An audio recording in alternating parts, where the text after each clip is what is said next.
welcome back to Tim Talks Cooking. Today we are talking Korean classic bibimbap in a keto vegetarian version that is going to knock your socks off. Stick with me here today because you are going to love this dish. Let's get started. Here are the ingredients you'll need to make this incredible Korean classic dish. Starts off with a big old head of cauliflower. We're going to turn that into cauliflower rice. That's going to be the base for the dish. It's basically a bed of rice, or in our case, cauliflower rice, with piles of other ingredients that have already been cooked that are on top of it. This all gets cooked together with a lovely sauce. And then we put a couple of fried eggs on top of it. Could be worse, right? I'm really looking forward to this. Yeah.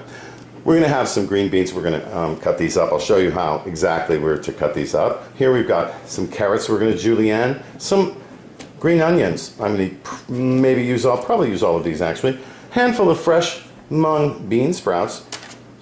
You're going to want a red bell pepper. Of course, you could use any color of bell pepper that you like. A couple of zucchini we're also going to cut into fine julienne strips. 4 large eggs. I'm going to a sheet of nori. This is the stuff, it's roasted seaweed. It's a sheet of roasted seaweed, and it's the stuff they use to wrap up sushi rolls in.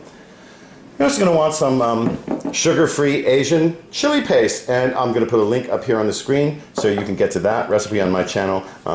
Anyway, in fact, I made that today specifically for this dish, but you could use it for many others. You're also going to need some roasted sesame oil and 2 ounces of dried mushrooms that you're going to reconstitute, and I'll show you how to do that in another segment too. Here I've just got some different field varieties, and here we've got some chanterelle mushrooms that will be just delicious in this dish. First off, our cauliflower rice. Check it out. Here we've got our cauliflower, and you can see I've cut the core out of it. That's really pretty easy to do. And in another video, I think it's my cauliflower pizza crust video, I show you how to do this in a food processor using the shredder wheel. Here I'll show you how to do it with a box grater. It's very simple. As it turns out, my food processor bowl and everything is in the dishwasher right now, so I'm kind of obliged to use this, unless I want to wash it by hand, and I don't. Anyway, you just grate the cauliflower right on the largest holes of your box grater, and it comes out a really great shape. This actually is a very nice size to turn into rice and ends up really having a mouthfeel of rice. Anyway, I'm going to continue on with the entire head of cauliflower. Here, as you can see, I've ended up with probably what looks like about 6 cups or so to me. You should, with a normal head of cauliflower, end up between about 4 to 6 cups, maybe a little more, maybe a little less. You want to have at least 3 cups anyway, but this is a really good amount for our recipe. Now, this is going to go into the microwave oven for 12 minutes on high. And if you don't have a microwave oven, you can also just put it in a skillet and heat it up under medium heat for about 5 minutes while you stir it. You don't want it to burn, but you want to steam this so it's done and it has a nice mouthfeel to it. I'm going to add about a teaspoon of kosher salt to this and mix it in before I put it in the microwave. To prepare the dried mushrooms, I put them in a quart jar like this, and what I'm going to do is simply pour some hot water in the jar to fill it up. So we end up, after our half an hour is over, with a whole quart of some really delicious mushroom stock. We can use in a soup or another recipe, and that's a really excellent thing. Here you can see I've got our carrots, and I peeled them, which I've done because we want them to be really pretty in this recipe. And then I've also cut off either end there, which we generally do. Now here we're going to make julienne strips out of them. This carrot is a nice size to make, I think, to cut into thirds and do that with. So that's how I'm going to do it. Let me show you how you cut a carrot into julienne slices. The first thing you want to do is you want to stabilize the carrot to make it safe to cut and make it a lot easier too by slicing off a bit of this end right here. I'm going to leave that to the side. We can slice that later. Here you can see that makes it easy for the carrot to remain in a stable position, so it's easy to cut. We're going to cut slices that are about 1/8 of an inch thick or so.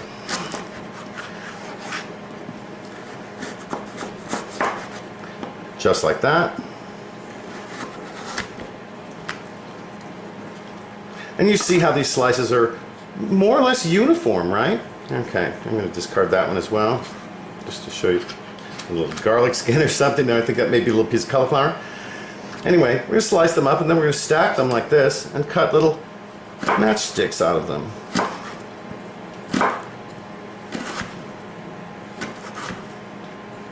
If you're new at this, you're going to be kind of slow, so don't try to go too fast.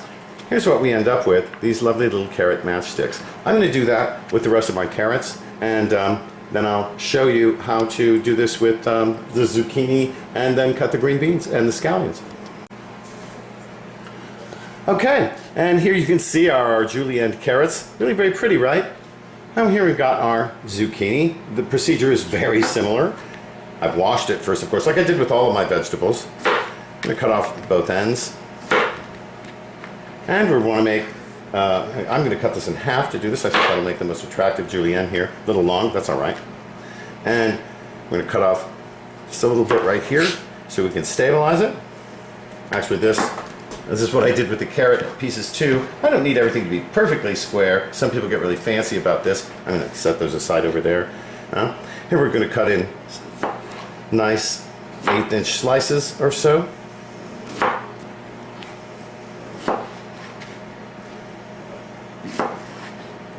And I don't want to get too fancy with that. Let me make that one. Stack them up safely, of course, and about 1/8 of an inch in width as well, more or less. We just want some nice, pretty baton of zucchini, and then we have it. What do you think of that? It's pretty nice, right? Okay, I'm going to do the rest of the zucchini like that. I'm only going to use one zucchini here. I think two is probably going to be a little much on this plate, but anyway, there we have it. Next we've got our red bell pepper. Of course, I've rinsed it and then dried it with a clean kitchen towel. I'll show you how to cut a red bell pepper into juliennes. You want to cut the top off pretty close to the top. Slice it all the way through. Remove that. Throw away the stem. Well, I put it in my compost. Turn it around. Do the same thing with the bottom. Now, there are a number of ways to cut a pepper. This is my way. Anyway, you can see here that there are these ribs along there. You see them maybe a little better on this side, right? We're going to cut down into the pepper all the way through. And basically, we're just going to release the seed pod there in the middle. Do this. There are 4 of them generally, sometimes 3. There we go. You see that comes out very neatly. Goes into the compost, and then what you can do is cut it like that. And it's pretty well trimmed here. We want to get rid of the white part. That's not going to kill anybody, but has a slightly bitter taste and it's unattractive. So here we're going to get that out of there. Cutting this into julienne, I think you can see, is going to be pretty easy. I'm basically going to cut this in half. I'm going to stack them up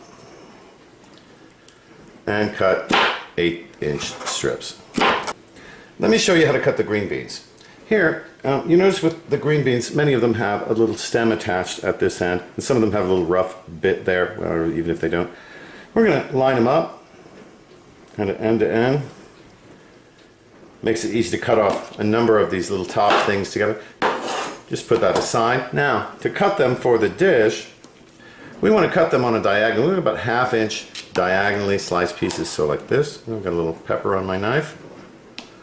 Just slice it right on down like that. What nice, uniform, more or less uniform pieces. And there we go. Anyway, I'm going to continue until I've cut all of the green beans just like that. The scallions have also been washed and trimmed. As you can see, I cut off the little ends there. And now we're going to slice these on a really severe diagonal like this. I want them to be really pretty in our dish. And so I'm going to slice them. We're going to use the white and the green parts. I may have to go back and cut some of the white part. That's, yeah. All right, now here, I'm going to bundle them together. Severe diagonal. There we go. And what we end up with are these really pretty cool looking pieces, right? I'm going to continue that until I finish cutting the scallions, and we'll move on to the next part. As for our dried mushrooms that have now been reconstituted, I'm going to fish them out of the jars like this. And the reason is there's going to be some sediment that's collected in the bottom here. We want that to stay down there. We're going to filter that out later, but we don't want it in our mushrooms. In fact, even these we're going to rinse off in the sink quickly before we slice them, just to make sure they don't have any dirt or grit still in them. And there we go. And then we're going to pour off the broth on top. We're just going to pour that off into another vessel and discard the grit and dirt and everything that's sunk to the bottom. And finally, our mushrooms. This is the end of the prep. Now you can see the chanterelle mushrooms here. They're already in nice strips, and so we're going to leave them alone. I'm not going to do anything to them. The mushrooms that are like this, I'm going to cut them into, again, juliennes. And as you can see, I got a little water on my board here. That's all right. I'm just going to soak that up. We don't want that here when we do our mushrooms. And again, this is big woodier mushroom. So cut it into nice regular sized strips. And I'm going to do this with all of the mushrooms until they're all more or less in this shape right here. And so our mise en place is finally over. Check it out. We've got all these beautiful vegetables and our mushrooms right here. They're just sliced up. Put the chanterelles over here separately. I think I'll put them on a separate space on the dish. You'll see how we assemble it in just a moment. Before we can assemble our dish, we've got to cook these vegetables. We're going to do them one at a time. I'm going to start off by pouring about 2 or 3 tablespoons of extra virgin olive oil in my skillet, which is heating over high heat. We want to get that really hot. We're going to stir fry each of the vegetables until they're tender.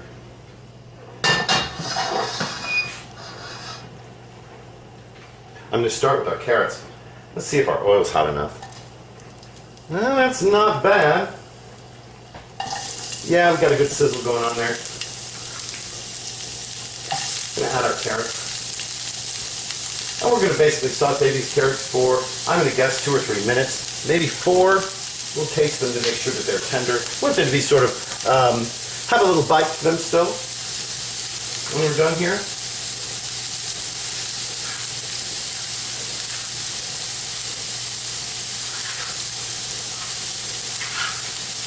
In fact, that's going to be the case with all of our vegetables.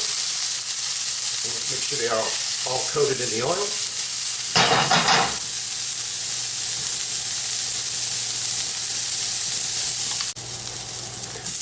Okay, now it's been another 2 minutes. You can see some of the carrots getting a little color on them, and that's okay. It's actually going to develop their flavor a little bit. Give them just one more taste here. Let me remove one without burning my hands here. Yeah, there we go.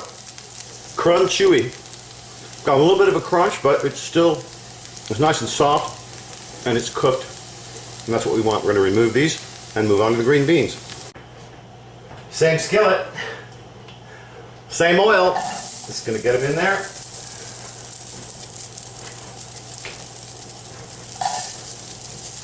Still got high heat going on here. Well, got a couple of bean sprouts in there. We're going to leave them. That's not going to kill anybody. We can pick them out when we get done. We don't want our piles to be nice and distinct and have just one kind of ingredient in them. I think I'll add another drop of olive oil to that. Turn the heat down maybe just a little bit. That's kind of smoking a little bit. Just a drop. Nice sizzle. I'm going to put a little color on these bad boys, and then I'm going to put a little water in the skillet and put the lid on it for about 2 minutes, just so they get nice and tender. Okay, it's been about 2 minutes. You see they have just a little bit of burn on. That's exactly what we want. I'm going to put about a half a cup of water in the skillet. Turn it way down, put the lid on it. You know what? I'll actually turn it off, and in 2 minutes, those are going to be perfectly tender and lovely. While our green beans are cooking, let's prepare our nori here. Here's a sheet of nori. I'm going to cut it into quarters.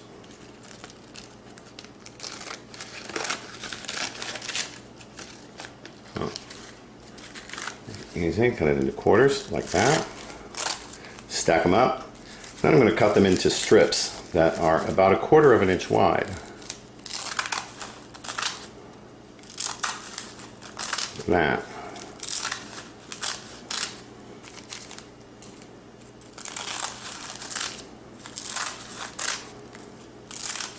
And so on and so forth until they're all cut into strips. There you go. Meanwhile, back at the green beans, let's check it out. There they are. You see the water's actually pretty much all evaporated. Let's give it a taste. Oh, yeah, that is the perfect doneness. What I want. I'm going to remove them. And we're going to move on to the bell peppers. Got the skillet back on the burner again. We're going to add about 2 tablespoons of extra virgin olive oil. Let that get good and heated up. Now we're cooking with gas here, so we can add the rest of these nicely sliced bell peppers. Some of them need to be separated a little bit. That's all right. We'll do that quickly.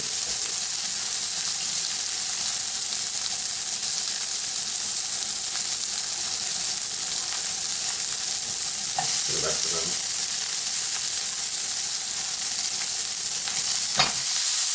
We'll coat them with oil. I'm going to turn the heat down a little bit. That's going to be a little hard for me there.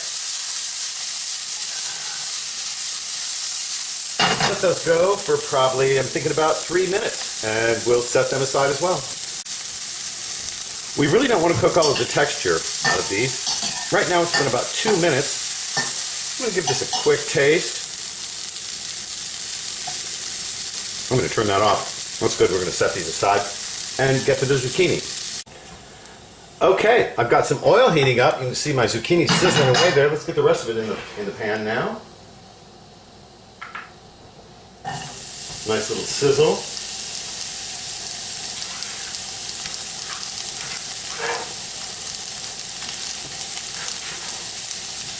The rest of those in there. A little piece of carrot here now. That's right in there. We'll just remove that.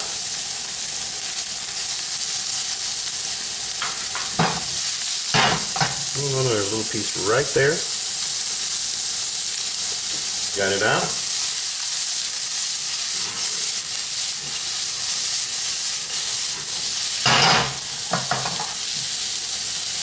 These are only going to take about a minute or so. I can see a couple of them didn't separate well when I was cutting them.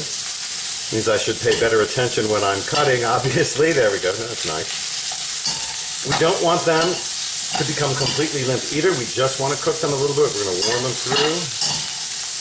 Because we are going to cook them a little bit when we put the whole dish together, you'll see. Okay, I've got a nice big 12-inch skillet here that's pretty deep. I'm going to add some oil to it, of course. Probably 2 or 3 tablespoons of extra virgin olive oil. You could use coconut oil, you could use ghee, you could use really any kind of fat you like. I'm going to let that heat up.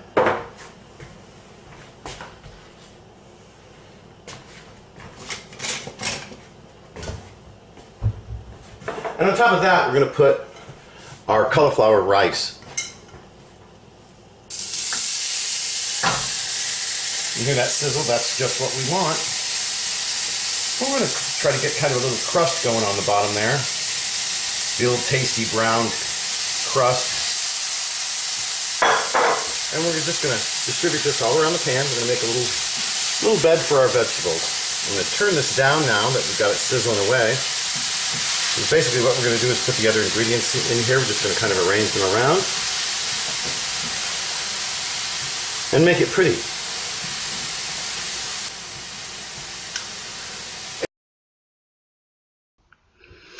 As you can see, now it's just a matter of arranging the ingredients around in the pan.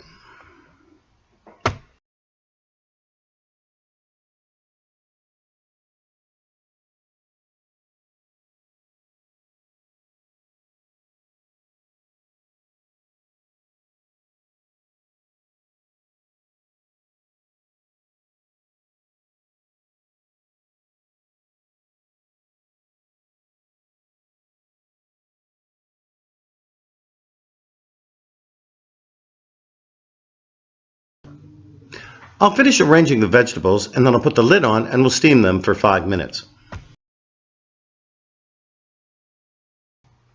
Okay, it's been 5 minutes. It's time to take the lid off, so let's have a look.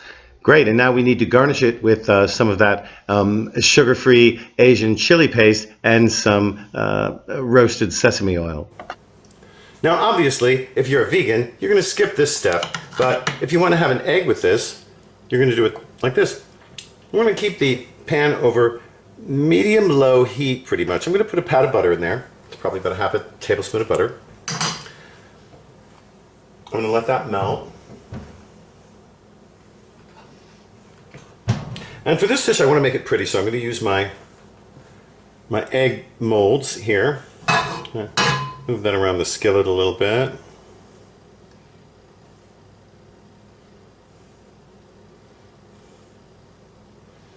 We'll get a nice coating of butter on there. Our egg rings in there.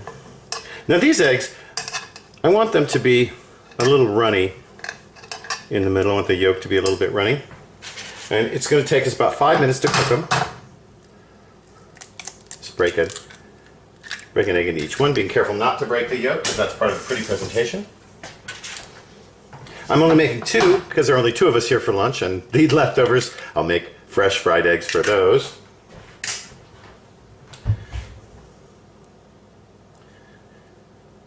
Over medium heat. Push that down.